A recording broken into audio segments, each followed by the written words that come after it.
Well, hello, everybody. Welcome to podcast number 209, where I want to share with you how to lose weight with these 5 mindful pillars. It's February, everybody. Are you feeling the love in the air this February? Well, I happen to love Valentine's Day. And whether you love Valentine's Day or not, one of the things I love focusing on for all of you is the importance of self-love.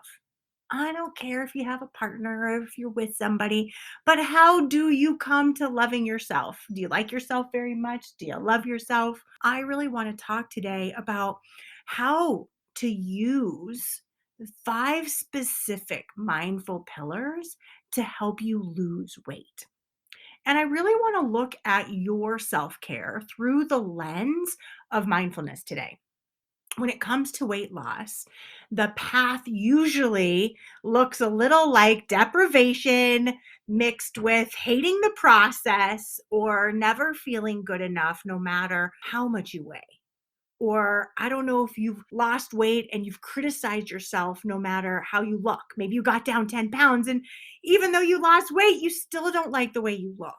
Or label yourself as lazy or fat or big boned or a lover of food or just a big eater, amongst other descriptors that never just really feel very great.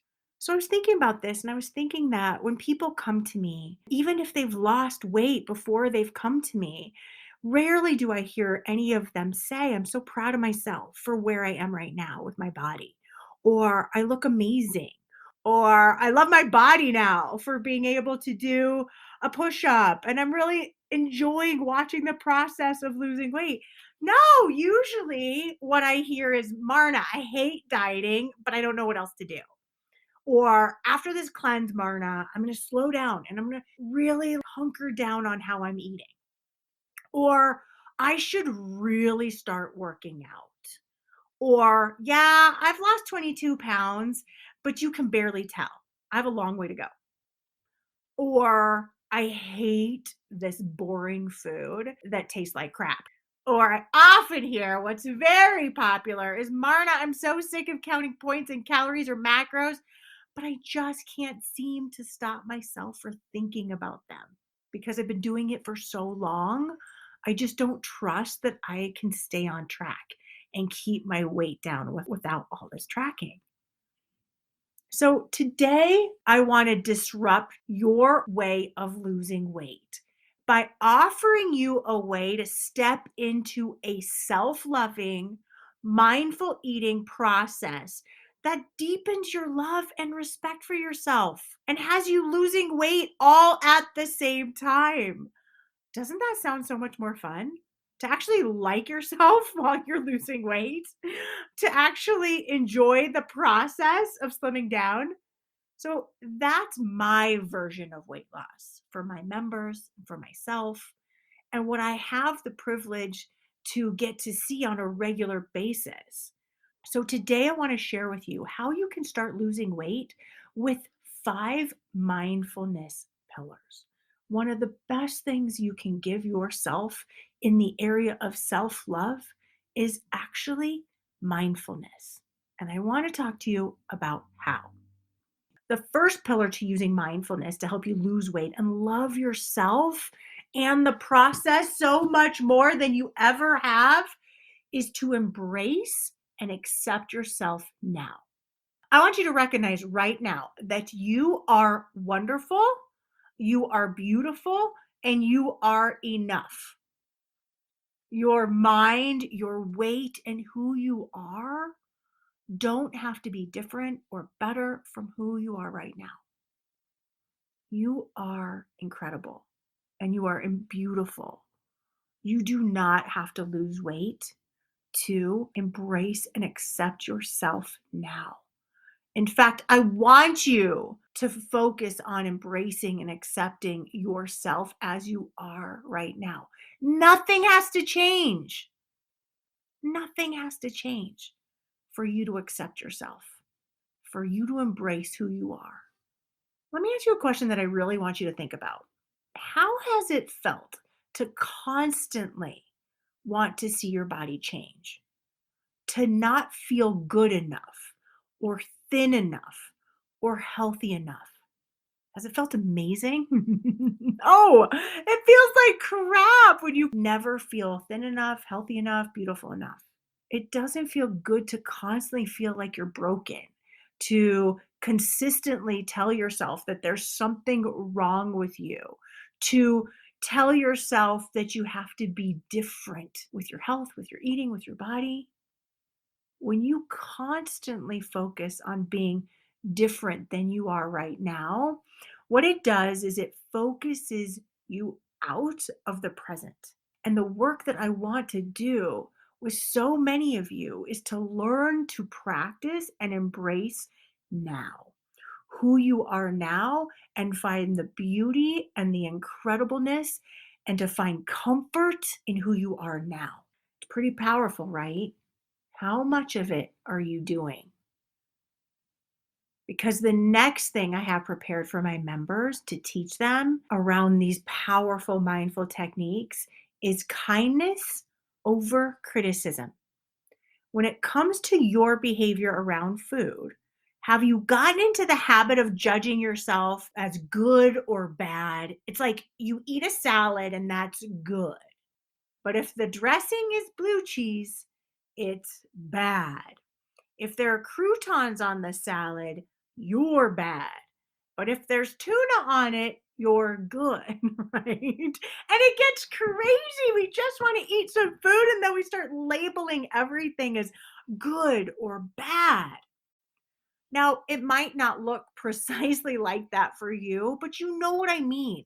Meals then become a mini beat yourself up in the face. No wonder why you want to eat your face off late at night and just numb out and not feel because you don't want to hear those critical voices.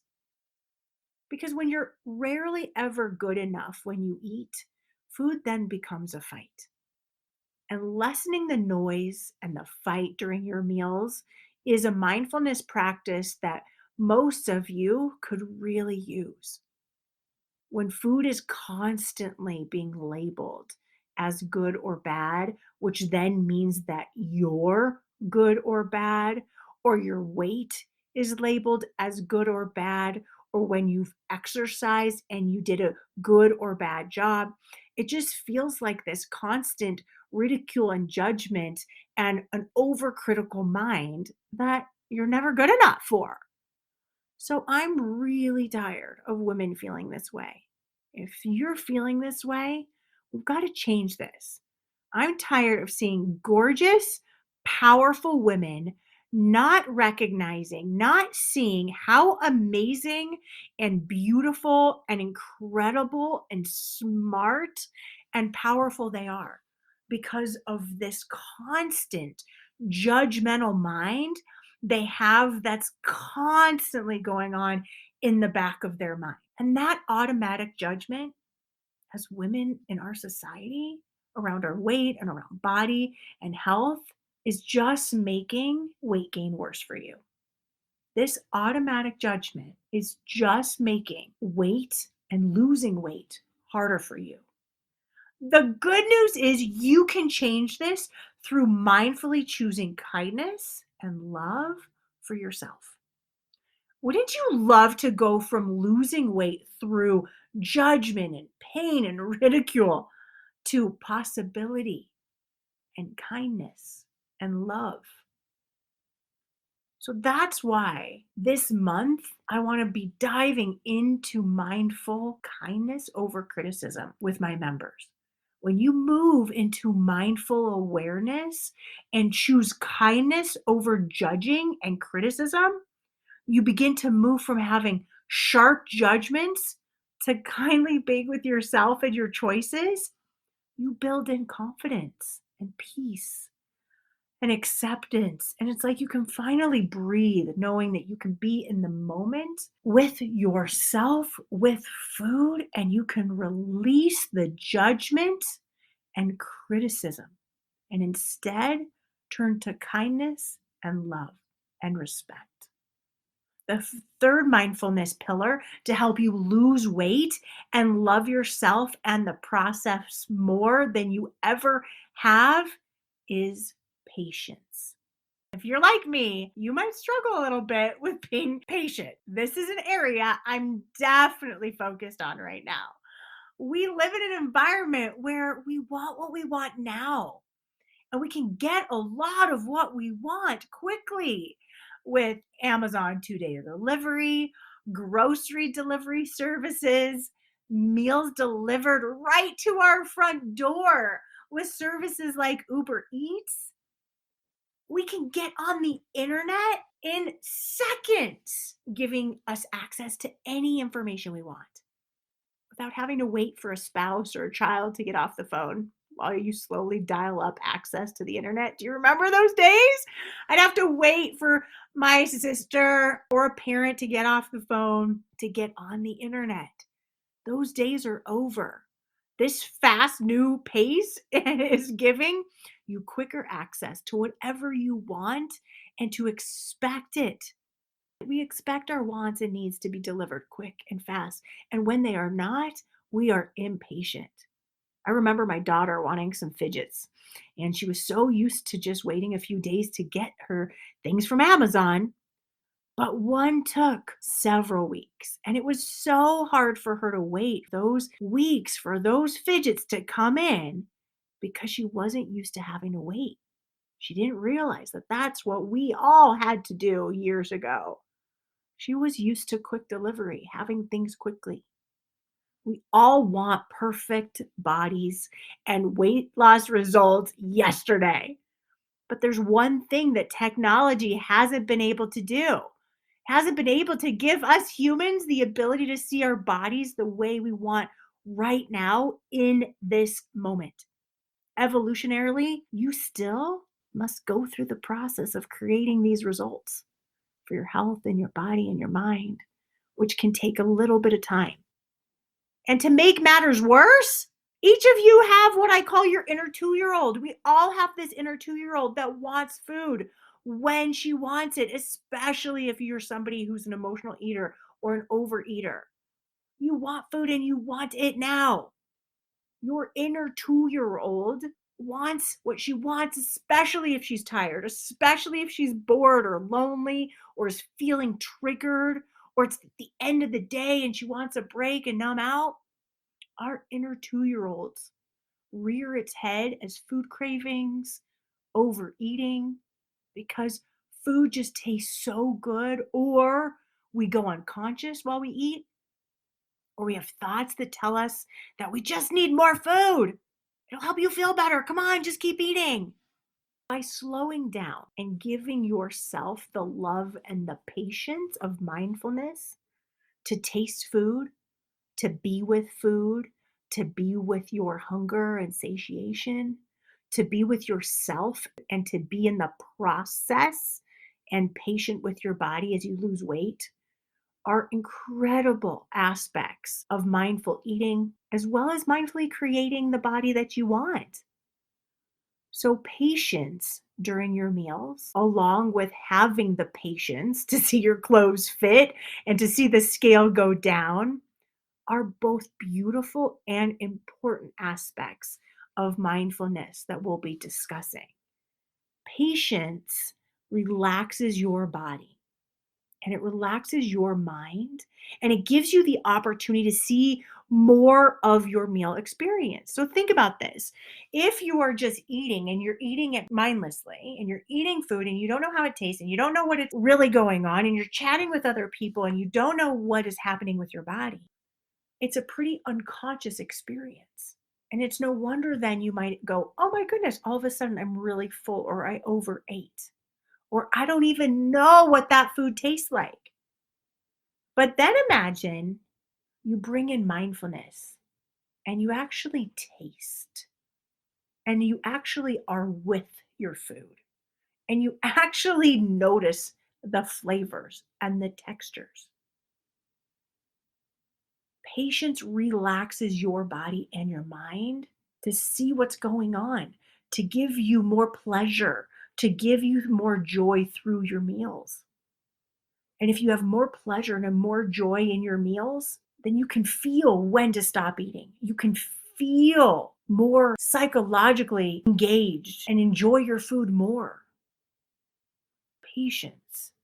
It all requires you to see the now in the process, to be with your food, not rush through a meal, not avoid tasting, but to be. Patience is a beautiful part of mindfulness with not just your meals, but with movement, with being with yourself, with being with your thoughts, with being with the over desire you might have for food. So, we're going to look a lot at being patient through our days and through the meal process. The fourth way we're going to use mindfulness to help you lose weight and love yourself and the process more than you've ever done is trusting yourself. When we diet, we start to sever the trust we have with ourselves. We start to depend outside of ourselves for information, for tools, for when to eat, for how to eat, for how much to eat, for the types of food that work best in our bodies. We start to give this trust over to programs and other people. I want you to do the opposite. I want you to begin to trust yourself and to develop the trust in yourself, in your beliefs, in your intuition, and with food. Because when you finally have trust for your body, your beliefs and your intuition will lead you to having a peaceful relationship with food, enjoyable meals, and a life where you don't have to question yourself all the damn time. It sucks spending time constantly thinking about food or what to eat and is this good or is this bad versus just trusting yourself.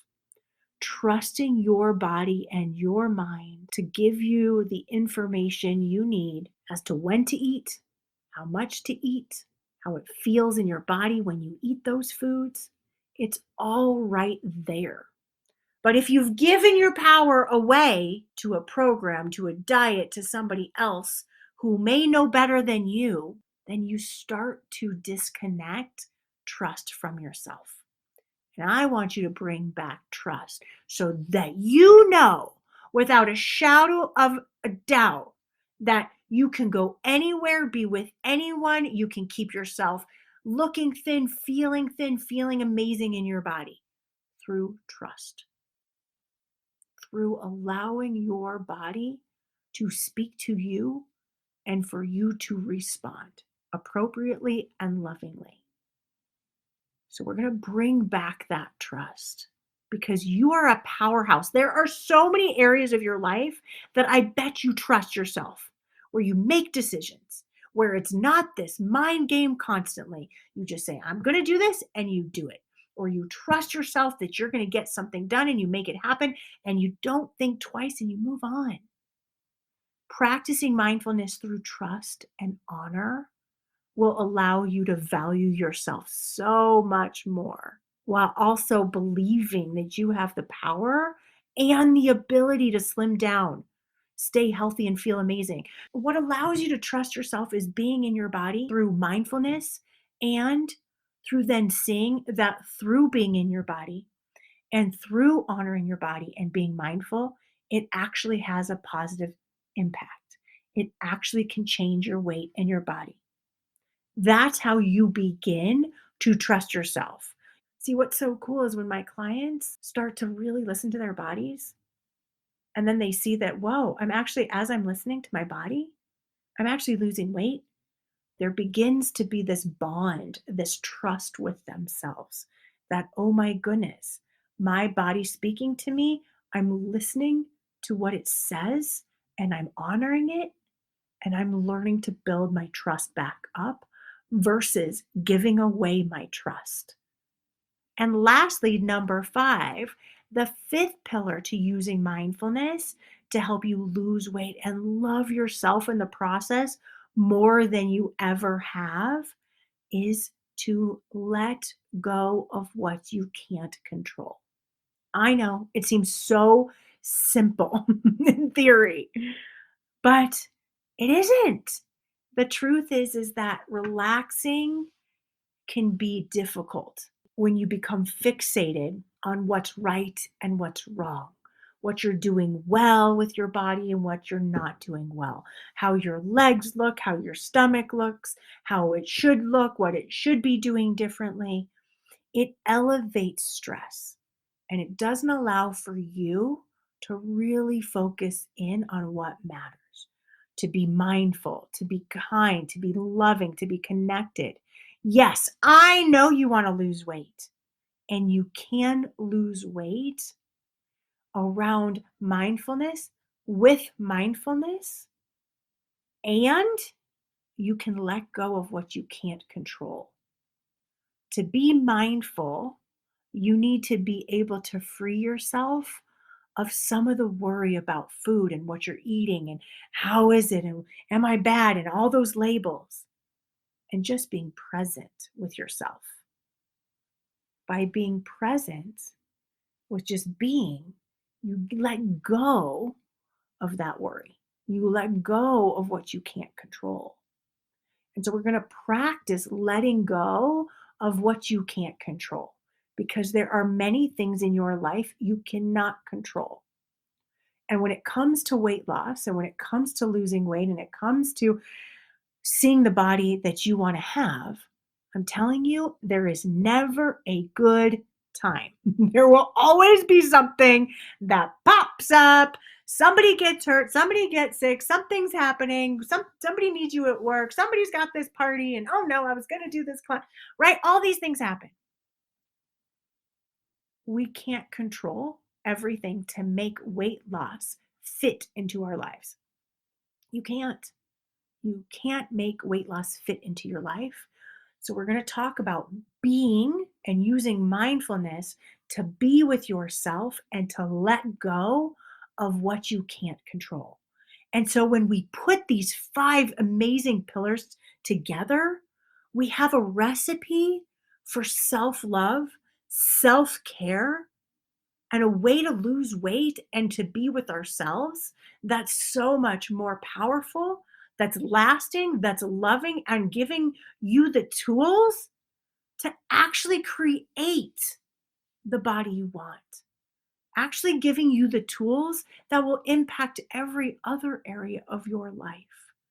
Because if you think you are impatient and you bring in just 20% more patience to your meals, then guess what? You'll bring in 20% more patience as a mom, as a wife, as a partner, as an employee, as an employer.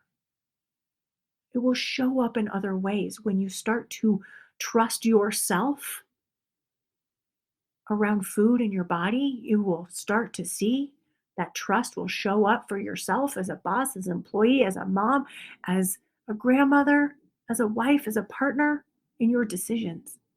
So that's what we're up to in February here inside of Thin Within Inner Circle and Thin Within Life. When was the last time you lost weight through a mindful practice? Has it been a while? Have you ever done it? Have you ever practiced these areas of embracing and accepting yourself now, using kindness over criticism, developing patience? Developing patience and trust for yourself and letting go of what you can't control. When was the last time you lost weight through using those pillars? Well, if you'd like to join me starting next week, I'm going to guide you through February to begin to use these pillars. These are really powerful mindful pillars that will help you in your process of losing weight, in your process of getting healthier, in your practice of weight loss, of health, and of self care. Starting next week, I will guide you through February to begin using these five mindful pillars in your practice of losing weight, in your practice of health, in your practice of self care. There's going to help you improve your self love your patience to relax your mind so that you can finally create the health you desire. I would love the opportunity to walk you through these 5 pillars over the next several weeks. They are going to not just change your body, but they're going to really impact other aspects of your life.